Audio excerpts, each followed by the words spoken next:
Welcome back to Trauma Healing and Prevention Services YouTube channel. Tonight is another installment of our Fairytales series. This is part 3 of Like All Good Stories. So, get comfortable, grab your water, and story time! Waking Up. In the morning, sunlight reached into the cave and wrapped warm fingers around the young girl to wake her up. As her eyelids fluttered open, her nose and ears let her know she was alone. She took the time to stretch, reacquainting her body with all the muscles she had used hard the day before. She found the skin of water beside her sleeping furs and drank. She closed her eyes and paid attention to the sensation of the water as it hit her tongue and rolled down her throat. It had been in the shade of her sleeping furs, so it was still cold and tasted as sweet as the spring. She could taste that it would help her muscles recuperate from the long walk faster, and the water also relaxed her body, allowing her to enjoy the sun's warmth. Maybe this was the beginning of her time to be alone? Maybe the other children who had taken the time to establish a better relationship with a specific mentor knew better about what was supposed to happen next.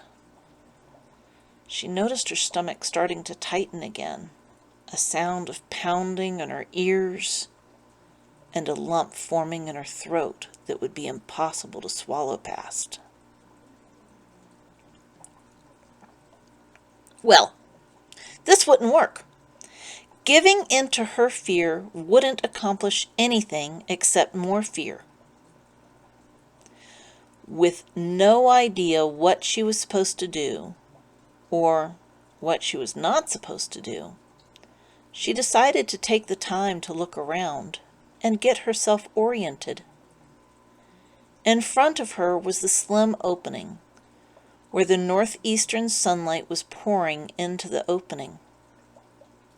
Shadows told her she was along a southwestern wall of the cave. It was still early enough. The sunlight reached all the way to the back of the cave, and the opening itself was somewhat oriented to the east, and just enough to the south to get sunlight inside all year long in the morning. So the cliff wall last night really did face mostly south and east, with the opening between the cliffs running off to the north and the east. The fire ring was higher up in the cave, along the northernmost area of the wall, and with a naturally occurring chimney above it. To the left of the fire area, and further back in a twisty crevice that hid the opening into a deeper area of rock, was the huge skull she was to relieve herself in. Since she wasn't the first to do so, she didn't go looking for a place to empty it. It would probably be stored and used to help treat the hides and furs, or allowed to ferment and given to her mother to work with, or someone else who dyed leather. Since she hadn't eaten since the night before last, she didn't need to do more than relieve the water. As she looked at the various cairns of rocks, it didn't feel right to lift things and look at them. It also didn't feel right to go into the further back cave. Dusty footprints showed the back cave was used by many different people, and they didn't go in alone. They also showed the grandmother had not gone back there, so it didn't feel appropriate to go back there either.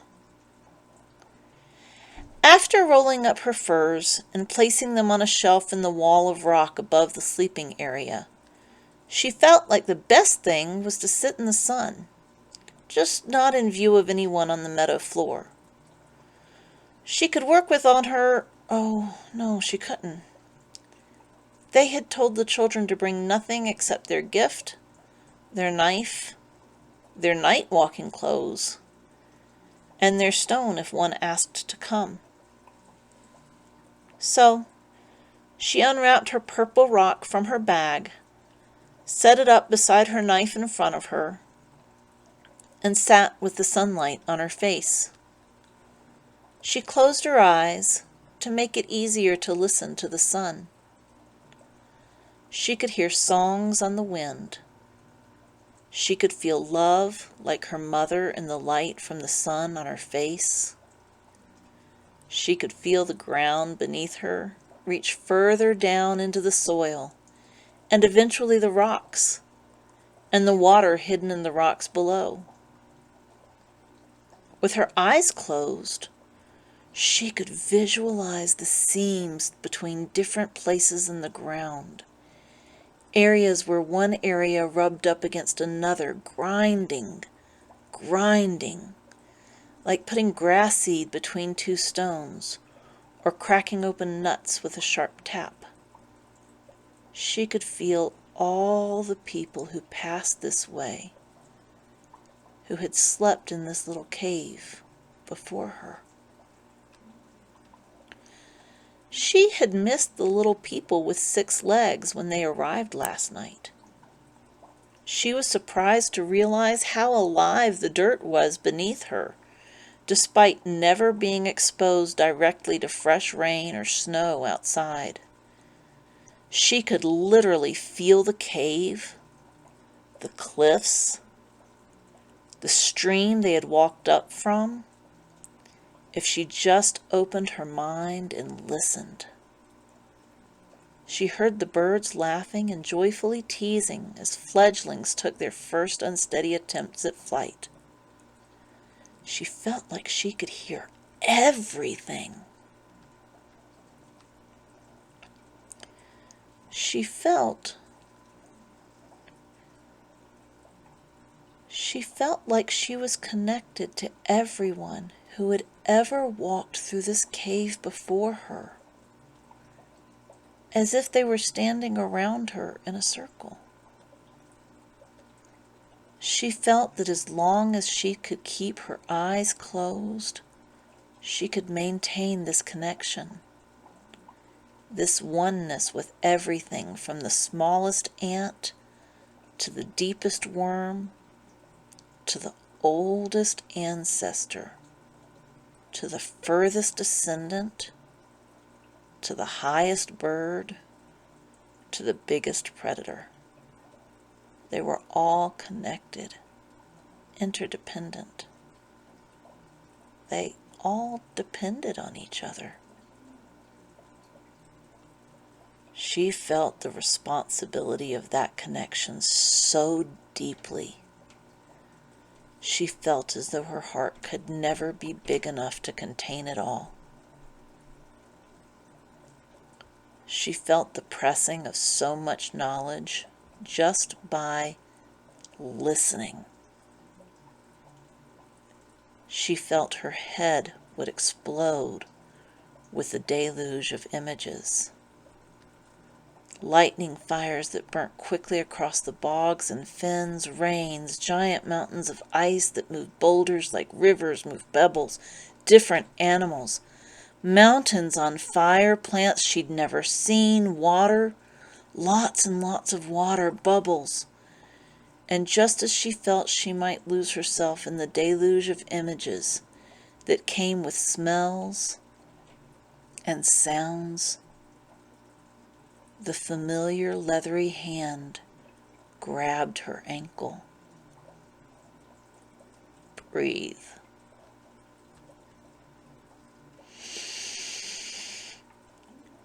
Breathe slower.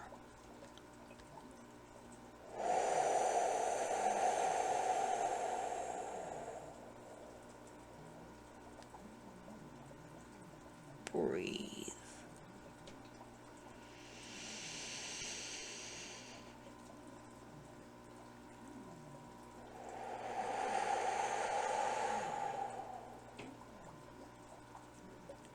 Now,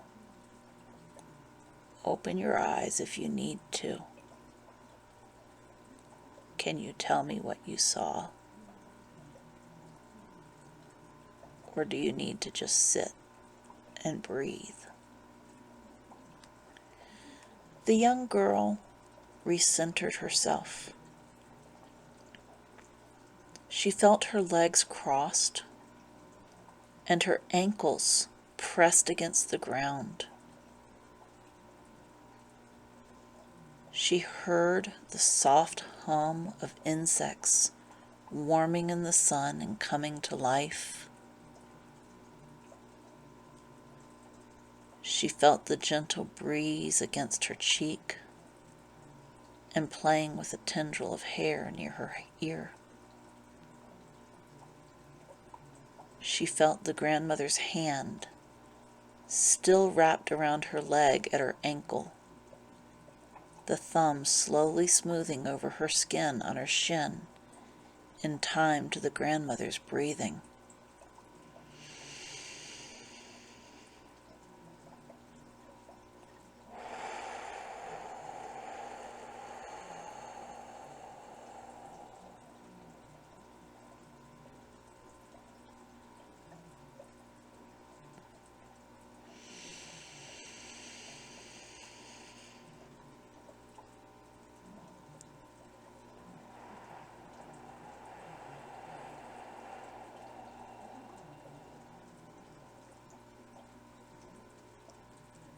Finally, once she was positive of where she was, she opened her eyes.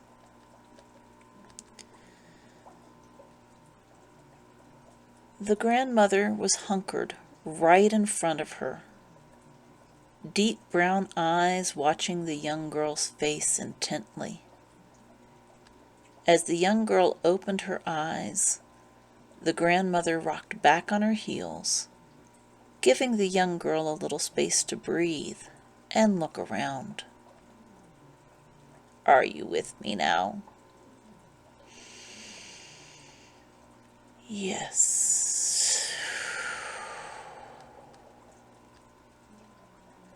The young girl realized the bugs weren't waking up in the morning sun. They were busy in the midday sun. I have no idea what just happened, or what all I saw. I don't think I have words for all of it. And it felt like a blur, but it took longer than I thought.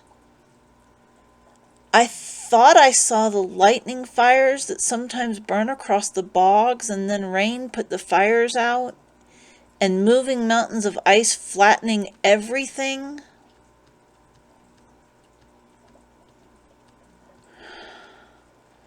And the mountain on fire, and plants and animals that twisted funny and I didn't recognize, and the giant mountain of water again, lots of water. I don't think I got all of that in order. I don't think I got all of that in order. What I saw happened really, really fast. But the sun was barely coming in the cave when I woke up and sat down over here. You had a vision. You were supposed to learn with me. You were having one the night I woke you up. That's why you were chosen to come with me. Otherwise, you would have been left with all the others to find your path there. I don't understand, the young girl stammered. How could you? You haven't learned anything yet. And with that, the grandmother stood up and walked up to the fire area. She had a fire going in no time and heated a rock. She lay the small fish she had wrapped in leaves on the rock, and soon the most delicious smell filled the little open cave. The young girl's stomach rumbled loudly, and she took several drinks from her water skin to try to get it to be quiet. The grandmother motioned for her to join her at the fire. I I thought I was supposed to wait until we went back. The grandmother handed her a hot piece of fish. You can wait until we go back if you want to. The others will be going back tonight, or tomorrow, or the day after. You and I will stay here until you can control the speed of your seeing visions. I find it easier to learn how to slow down when my tummy is full. And it's definitely easier to teach slow when my tummy is full. And she popped an entire little fish in her mouth. As the grandmother sucked on the bones and pulled them out of her mouth from between her teeth one by one, she unwrapped more leaves and pulled out mussels while looking at the young girl out of the side of her eye. Will I be showing a young girl how to see slow? Or a young woman? Asked the grandmother, slyly eyeing the piece of fish still in the girl's hand. With that, she followed the grandmother's lead and hunkered down on her heels to enjoy the meal. That afternoon and evening, the grandmother and young woman climbed up the side of the cliff to the flat top part. They watched the sunset and the stars fill the skies. The silence was comfortable, and the clicking of bats overhead could be heard.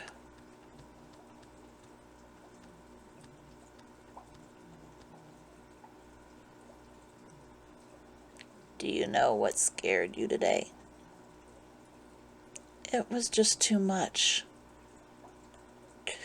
Too fast. It was too fast, she answered drowsily. What about the night we left the camp? What did you see that scared you then?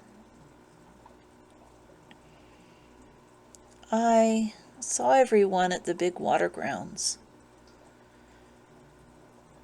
Some kids I didn't recognize yelled something I couldn't understand, and none of the adults went to see. I looked up, and looking up seemed to make me closer to where they were. The water had left the mussels all out in the air, easy to pick up. There was a loud roaring sound, and it looked like a giant mountain of water coming to crush us. And then you grabbed my ankle. Today, it wasn't just how fast. It was all the water.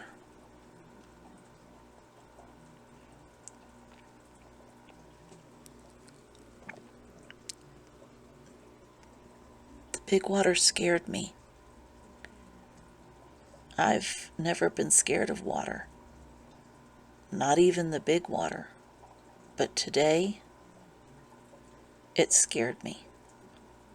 It was wonderful and scary at the same time. When you look up, what do you see? The eyes of all our ancestors looking down at me. You know the stories well. But which ancestors are looking down at us? All the ancestors. I thought it was all the ancestors? Yes, all the ancestors. Who is not a relative? I don't understand, answered the young woman. Is there anyone you don't have a responsibility to? Anything you are not responsible for? I don't understand what you're asking. answered a voice reverting to the young girl's sound. The grandmother chuckled. I suppose you don't. Do you want to see what you can see tonight? Or wait until tomorrow? The young woman looked up at the sky and studied the stars moving overhead. She thought about the dream she had that had started this journey and the vision she had to start her day. She didn't know what any of this meant. It felt like the sky, so very, very much bigger than her. Would it be better to learn now, with a full stomach and a tired brain? Or better to learn tomorrow after she slept? How to decide? She felt her heart start beating faster and her breathing followed. Breathe in, breathe out, breathe in. I gotta slow down, breathe out.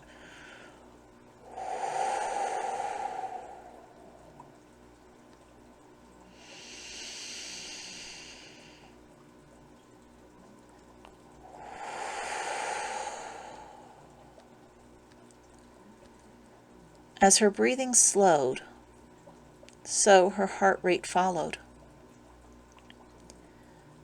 She was lying on her back on the top of the cliff. They were very high off the meadow below. The creek was as far away as the cliff was tall and sounded like a gentle gurgle in the background. The bats clicked and flew overhead, eating bugs in the night. Do we see the vision together? Yes, we would journey together. That is how I was taught, and how the grandmother who taught me, and before her as well, for as long as the stories are told. Please don't laugh at me. But do we vision up here or in the cave? Because I don't want to be eaten. The grandmother chuckled her deep chuckle that felt like a hug. A deep chuckle that invited anyone willing to laugh with her, so the young woman didn't get embarrassed. If you would like to vision journey tonight, it is safe enough up here. The big birds are sleeping, and there isn't anything else up here that would ask for either of us to be a meal. If you want to wait until tomorrow in the sunlight, we will journey in the cave. How do you normally do it?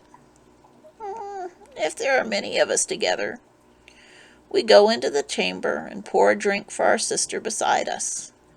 She drinks and pours for her sister beside her. Once the drink comes back to where it started, we close our eyes and begin the journey. The drink is for after. Now is not after. When we are alone, or a pair of us are with a family group, we journey vision at night. Those journey visions are different and don't need the drink. Feeling her body comfortable in the summer grasses on top of the cliff and looking up at the stars. Now is as good a time as any then, isn't it? She could hear the grandmother shift her arm over and felt the warmth of her open hand reaching out. She reached out with her own hand and clasped the grandmother's hand tight. As she exhaled, her hand and her body relaxed into the beginning of the vision. This time, when the images came, they were slower. If her heart started beating faster, the grandmother would slowly squeeze her hand, then slowly relax. Then slowly squeeze her hand and slowly relax. As if the grandmother's hand had become a heart, slowly beating and reminding her own heart to beat slowly too. The slower her heart, the slower her breathing. The slower her breathing, the slower her images. This time, instead of being overwhelmed by fast-changing images accompanied by smells and other sensations, there was only the sound of her heart, and the speed of change matched her heartbeat. Beat faster, and the image changed faster. Beat slower, and the image changed slower. She could feel the grandmother standing beside her, watching the changing images, even as she could feel her back was still sinking into the ground. She almost lost her focus, but the grandmother's slowly pulsing hand brought her back into the vision. This time, with the grandmother holding her hand and standing beside her, it wasn't overwhelming. A calm settled into her very bones, and it felt like they were now outside of their bodies, watching image after image while they stood on the starscape of the sky. When they finally got to the image of the big mountain of water, the grandmother said, "Stop!" And everything froze, like the ice caves they sometimes stayed in. Droplets of water from the giant wave, because that's exactly what the mountain of water was. A giant wave bigger than any wave she had ever seen. The droplets were suspended in the air. As the grandmother let go of her hand and walked closer to the wave, she could smell the mud that had been exposed as the water receded. She felt her heart start to beat faster, and as the wave began to move, she remembered, breathe in, breathe out.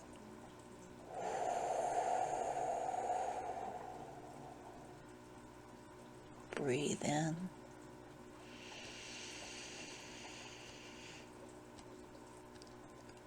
Breathe out.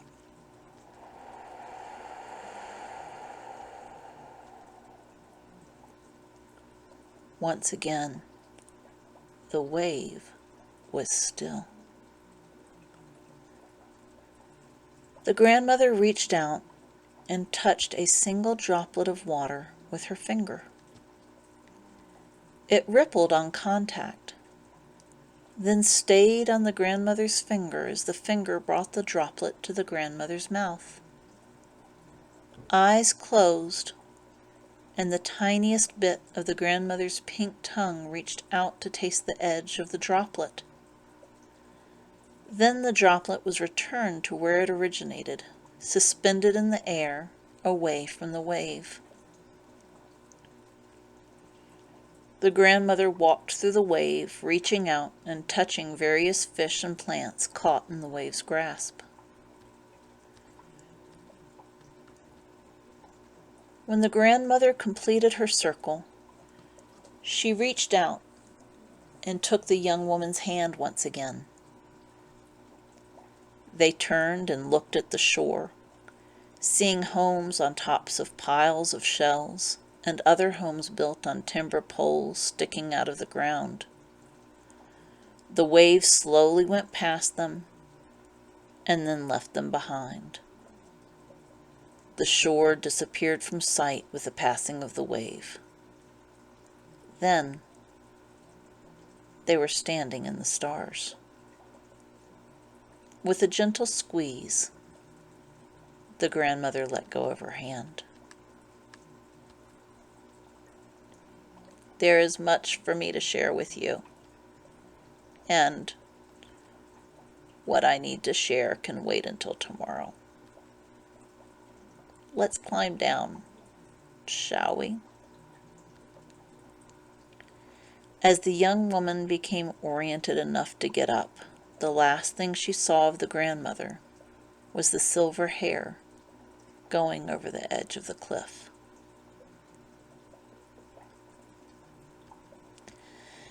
This concludes Waking Up. Thank you for joining us, dear souls. I hope you enjoyed the journey. May you be gentle with yourself this week, and join us again next Monday. If you're so inclined, like this video, share, leave a comment, and if you look in the description of this video, there's a link to questions that you can interact with. We look forward to seeing you again next Monday, and thank you so much.